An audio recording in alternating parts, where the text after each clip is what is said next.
Haitaigus-uyo Juganabira, Wanne McClellan-Ufugusuku Lexiaibin, Wan Uyafafujia Tsukazan-kara Jabitan, Wannu Munjuya O Shiroyaibin, Yuta Sarugutu Unige Sabira.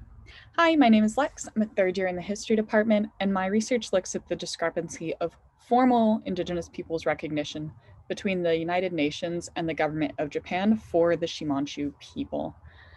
What I hope to express to you today is the role of the US military in all discussions about the Ryukyus at the United Nations, and my hypothesis that politically, the existence of Article 30 poses a threat to the planned construction of a Futenma replacement facility in the northern part of Okinawa Island, and that for the government of Japan, with its relationship with the US military and the security agreement, Article 30 may play outsized influence for why the government of Japan does not recognize the Shimanchu as an indigenous group. So the United Nations recognizes two groups of people as indigenous to the current nation state of Japan. Those are the Ainu, who are very well known, and the Shimanchu-Ryukyuans, also known as Okinawans, who are not recognized as an indigenous group by the government of Japan, despite 4 recommendations by the United Nations for the government to do so. The Ryukyus itself have a very complicated history. It's a chain of about 200 islands that were formerly an independent kingdom, and they were never a formal colony of Japan, but they were governed akin to one between 1879 and 1945, when, after the Battle of Okinawa, a formal US military occupation governed the island until 1972.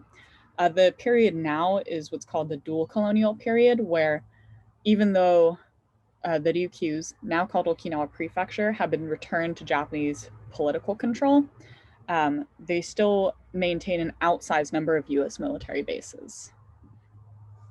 This is Shinako Oyakawa. She's an indigenous Shimanchu activist who's visited the United Nations a number of times, and she delivered this quote to the UN Permanent Forum on Indigenous Issues Media Zone in 2018, pictured here.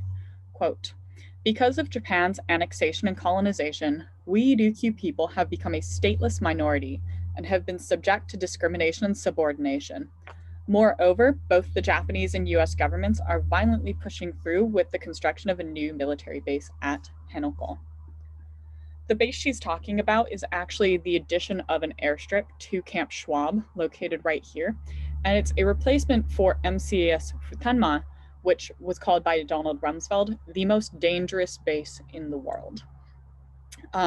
One of the reasons that this is so contentious is because Okinawa Island, which is the main island of the Ryukyu chain, already has 32 US military bases on it. For comparison, Okinawa Island is smaller than Santa Cruz County is, and it hosts 70% of the US military personnel in Japan. Another estimate thinks that over about 1/8 of all the US military personnel in the world outside the US, who are stationed outside the US, are actually on Okinawa Island. And so it's a highly, highly concentrated area. So knowing that, the planned Futenma replacement facility in Henoko is very, very contentious. It was decided in the late 90s after the infamous rape incident, and has been protested pretty much every day for the last 20 years. Construction began in 2019, much to the chagrin of many locals, and the Joint Security Consultative Committee, which is comprised of the Secretaries of State and Defense in the US and their counterparts in Japan, have reiterated a number of times that the replacement in Henoko is, quote, "the only viable option," although they've never actually given a reason why that is. My hypothesis is that Article 30 of the UN DRIP, knowing how many US military bases are in Okinawa, this doesn't even include the Japanese security self-defense force bases that are also being built there now. Article 30 disallows military activity on indigenous lands.